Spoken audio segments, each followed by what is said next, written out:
In this lesson, we are going to test an actual function that I use in my real projects.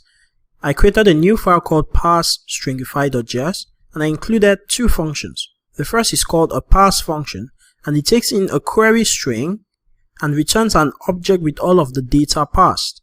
Second is a stringify function that takes in an object and generates a valid query string. First thing we are going to do is create a new test file for these. I'm going to call this parse stringify.spec.js.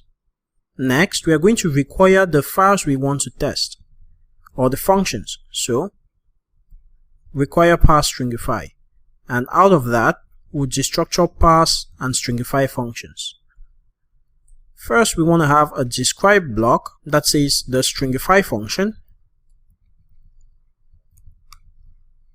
This is going to be the title of our test suite. Next, our it is going to say should stringify an object into a valid query string.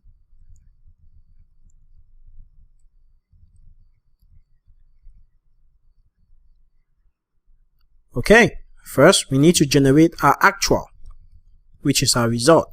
And this is going to be the result of calling the stringify function on an object. So our object has a by as a key and catfrance as the value. Our expected is equal to a string, and this string should be by equals catfrance. Next, we need to compare the actual and the expected to see that they match. So we are going to assert. For us to assert, we need to require our Node.js assert module.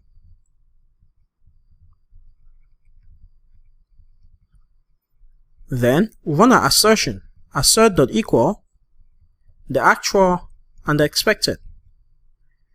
Next, we can run our test with Mocha. And now we have two passing tests. We have the add function and the stringify function. Our test runner automatically scans the test folder for all possible tests and runs them. Let's add another test for the parse function. I'll create a new describe block. The parse function. It should parse a query string into an object. So we'll create our actual, and this is going to be created by calling the parse function on a query string, so whereby equals catfrance, and the expected result is an object. So we'll create an object with by catfrance. And now we have to assert that the returned object from this parse function matches the expected object. We are going to say assert.deep equal, and we'll pass in the actual and the expected. And notice I didn't use the equal because we can't use this to compare objects. The deep equal function is going to compare the properties of both objects. Now let's run our test with Mocha. And now we have 3 successful tests.